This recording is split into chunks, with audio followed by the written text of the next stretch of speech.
Good job last night, David. You just had a regular basketball game. No problem. Right.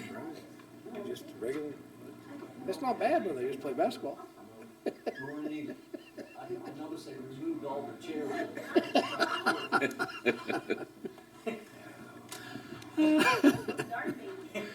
I didn't notice that. I was just watching basketball.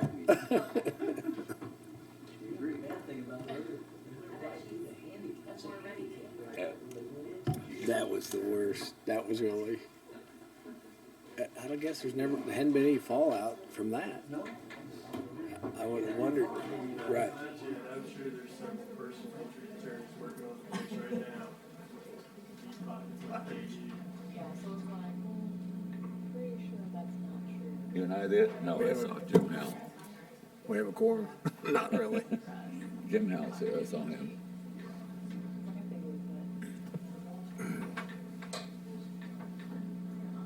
There we go, we got a quorum.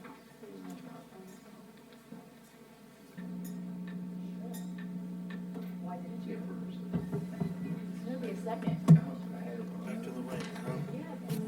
We got three of us, that's all we need. I always have legs anyway. I always have this one. Yeah, Three of us. Is that a fourth one? Fifth one? I haven't seen Michael yet. Seen the whites of his eyes. Well, I think you have an appointment or something too. Yeah, So, I'm gonna leave all right. about 20 after. Let's go ahead. Ready to start? Yeah, let's get started. Commissioners, we kind of adjusted the schedule a bit because there's a lot of action and movement in Topeka. So we're going to dedicate this entire staff and Commissioner Dennis has to leave it before 9:30. So Mike's going to kind of take the microphone, and we've got 5 different kinds of bills we're going to talk about this morning. So.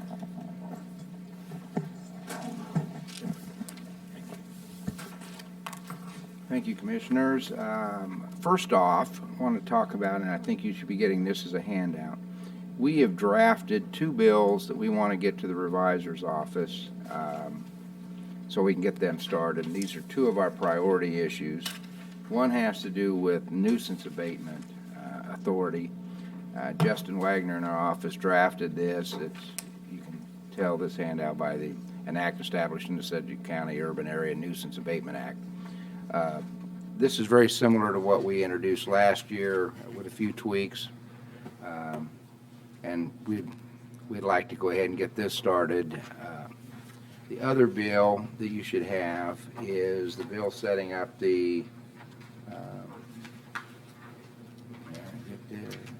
setting up a charter commission for Sedgwick County. I drafted this bill. This basically mirrors the current statute that sets up a charter commission for Johnson County. And as we've talked on several occasions, the legislature allows charter county or urban counties such as Sedgwick County to have this charter commission, but unfortunately didn't tailor a commission that would work down here. I thought it'd be easier just to basically use the same 25-member commission that Johnson County is using, and just substituting things like the Wichita Regional Chamber instead of their chamber, and so on and so forth. So, Mike, you just we take the Johnson County language and just exactly and just change it to Sedgwick. Mirrored it. So a legislator shouldn't have any problem at all with this bill. And the process now apparently is Senator McGinn has agreed to introduce both of these bills in her committee, Ways and Means, which will mean that they are blessed bills, which mean they won't be subject to the turnaround deadline of getting these bills through either one of the houses. So we're hoping that we can get some hearings on these bills, and I'm sure they'll be sent from Ways and Means to local government committees, and hopefully get these bills going. And we're sending these bills to the revisor's office right now. The commission doesn't have a problem with that. So. The other issues we're going to talk about, let's talk about a bill that we know that's coming out that Representative Carpenter has introduced that deals with the Senate Bill 130 last year, vote anywhere. It's my understanding that a couple of the commissioners are thinking about going up and testifying in favor of this bill. It's a simple amendment to the statute And opposing it too. and maybe a commissioner. I didn't know for And why sure would that we you. oppose it?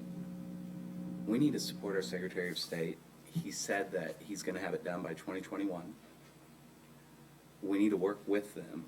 We have bigger issues like mental health to focus on, I thought. That was our priority. Supporting the Secretary of State's more important than supporting the citizens in Sedgwick County. Focusing on things that are more important, like mental health, I think is more important than this bill.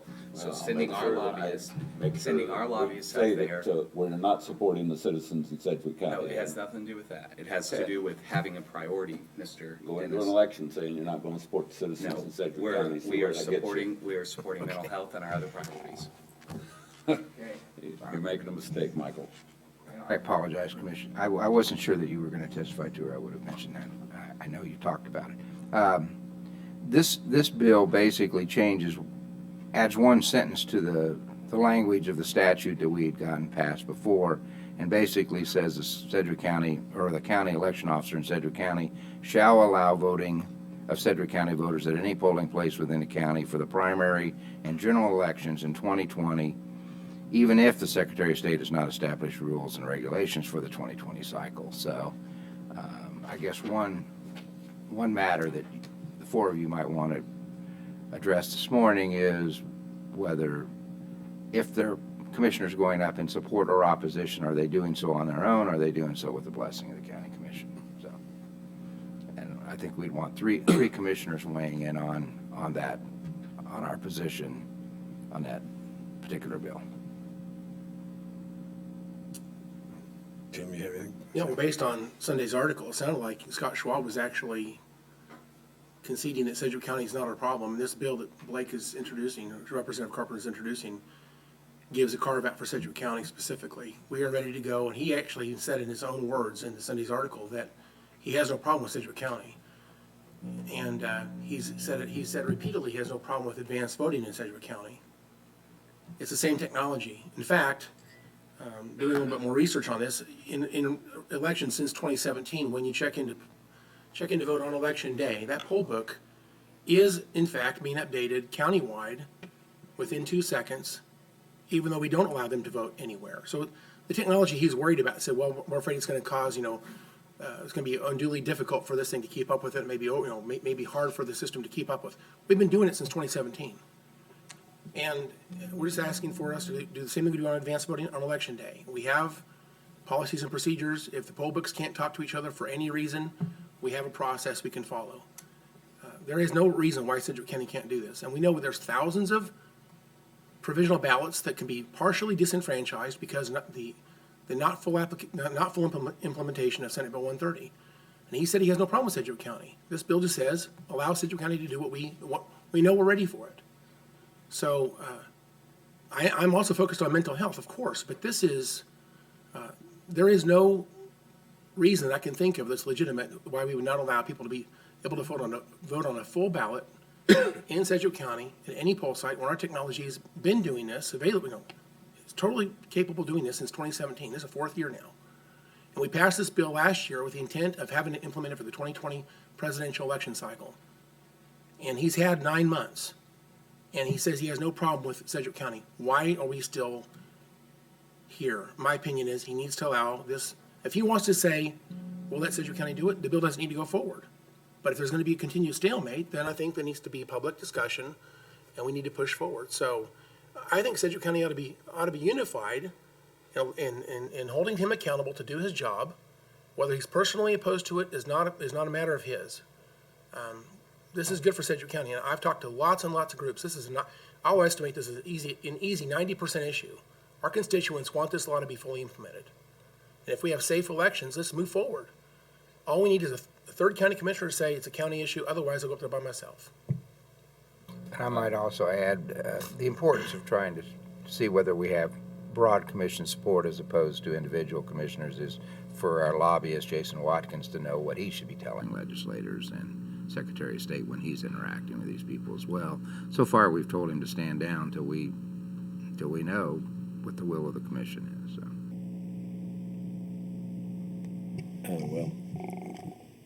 Of course, Commissioner Cruz is not available.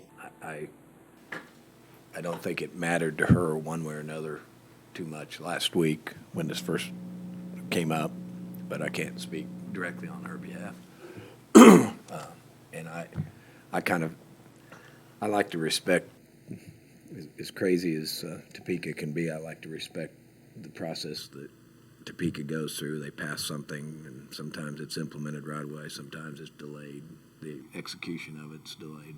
So I'm worried if we go up there collectively, that there might be another issue that's really important that, I mean, a couple of you served up there, and you know that sometimes there's penalizing counteractions from one action, and so if some of you want to go up there and testify, they probably ought to do it as individual commissioners, I guess, without the unanimous support, because we don't know if we have unanimous support. It doesn't need to be unanimous, it needs to be a majority of this commission. You're number 3.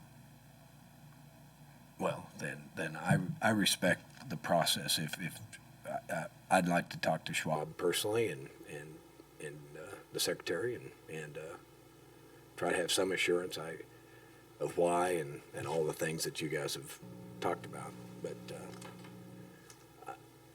I just think we have huge issues in the county that this is one it's somewhat important, but it's not as important to me as some of the other items, and I don't want to have to defend to somebody that gets an attitude at us because of one thing, and because I've witnessed it happening over my 8 years of public service that they can be punitive sometimes up there, and I think this could open the door for that. For the just so you know, this legislation has a lot of co-sponsors. And I would also remind everybody that the law passed with nearly unanimous numbers in the House and the Senate. Just a couple people peeled away. And It's a great bill. Yeah, it's a great bill. I love the bill. I was all about doing it last year.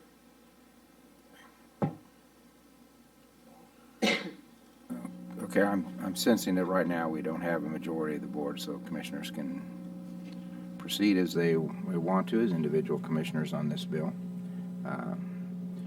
The next item in Topeka we need to talk about, and I know some commissioners have addressed or asked me about this question, is a bill, House Bill 2461, has been introduced, and there's a hearing on it tomorrow at 3:30, I believe. We'd have to have testimony in today by 3:30 in front of House Judiciary. It's House Bill 2461. This bill would effectively limit the county's ability to enter into a contingency fee contract without the blessing of the Attorney General. It's being introduced by the Attorney General. I think it's got the support of the state chamber, not the local chamber. I've talked to Jason Watkins about this. I've talked to Jennifer McGonigan with the City of Wichita. They're opposing this bill. Talked to Tom Powell with the USD 259. They're opposing this bill. Virtually every city and county across the state right now is opposing this bill. The League and the Kansas Association of Counties is opposing the bill. They're asking for member organizations to submit testimony. What's complicated this somewhat is the original bill pretty much just completely denies our ability to enter into contingency fee contracts and without the blessing of the Attorney General. Since then, I think the League of Kansas Municipalities and the Kansas Association of Counties met with the Attorney General recently, and not only is there the original bill floating around, but there is an amended bill, kind of a compromise that they've tried to work out, which I'm still not happy with. It takes away our authority to get into litigation such as the opioid litigation, which could end up giving the county a substantial amount of money down the road.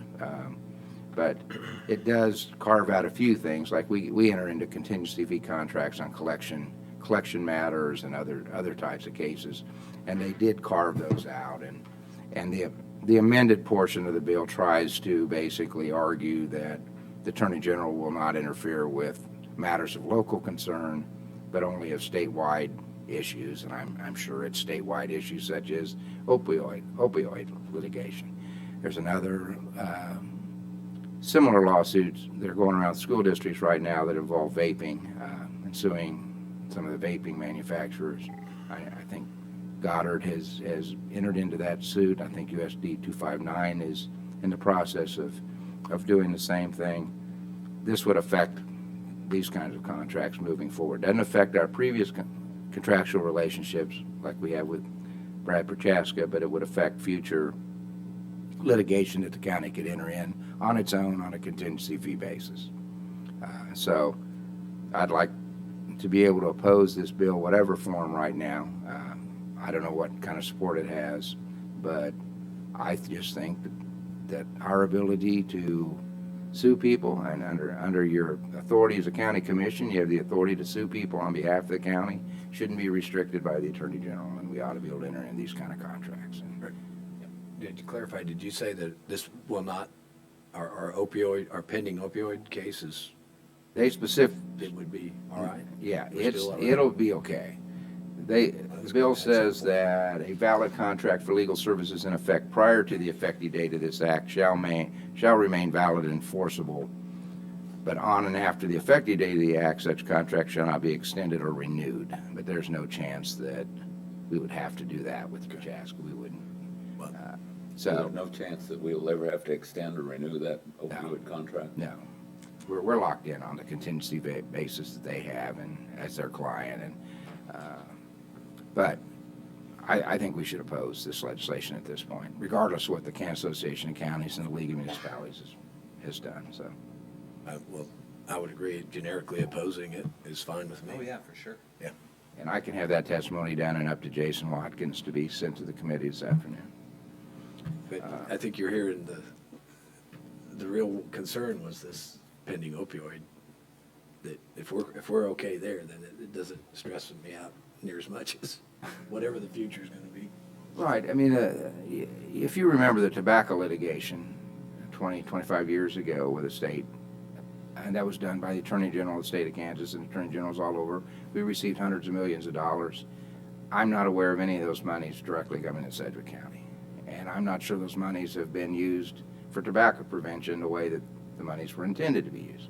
I think the legislature has used some of the monies for some of their other things. And this kind of thing would take away our ability this bill would take away our ability to, I don't mind working with the Attorney General, have him represent, but I think Sedgwick County ought to be at the table and have some kind of interest in this. A couple of the other bills that we're looking at, I believe that Commissioner Howell is going up to Topeka and should have the support of the commission because it's on our agenda on a bill relating to suspended driver's license. I don't know if Commissioner wants to talk anything more No, specific. I'm about continuing to that. learn more about the law and reasons that this ought to be addressed by the legislature. I would tell you that the bill that's been presented is problematic. It's not exactly what it should be. I have a proposal within my testimony that they can maybe have a different tact at this problem, but I'm doing this as an individual commissioner, not representing Sedgwick County, so I'll do my thing. Thank you. Okay. I sent a copy of that bill to Mark Bennett, District Attorney.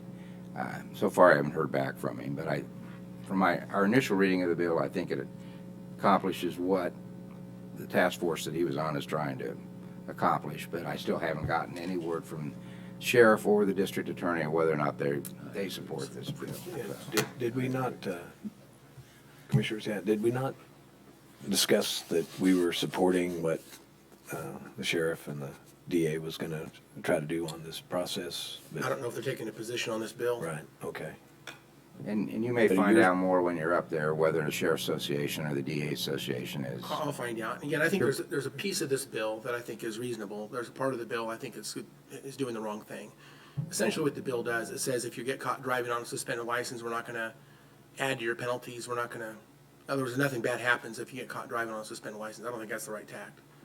I think those penalties need to be added to the penalties that the person has. However, I think there ought to be like the reality is that somebody might not be driving on a suspended license if they had a diversion option.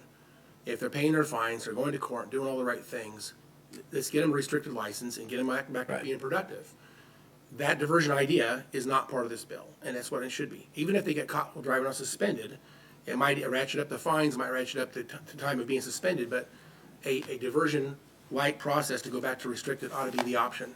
And they've not heard that yet. So their strategy, in my opinion, is incorrect. Although I think they're well-intentioned, I don't think that that idea, what they proposed, in my opinion, is not quite right. So I do feel like it's important that I go up there and say that, and I'd like to encourage them to certainly address this. I spent a couple days on testimony trying to get it ready for, and they've got that now, and the hearing is on Thursday morning, so I'll be up there bright and early. Well, I know Michael Fessinger in our office has worked with you on this bill, reviewed this bill, and I don't think he has any concerns right now about what this legislation is intending to do. But And his experience was to be the prosecutor on behalf of government against suspended license. right, he comes from the district attorney's It's office. a good perspective. Yeah. Well, that's all I have, Mr. Manager and Commissioners. Okay. Anybody else got anything, Commissioner? Others? Anybody else have anything to add to the table? All right. Then have a nice day, everybody. Good job. Everybody in a good mood? Sorry this meeting was so quick. So. They're sad.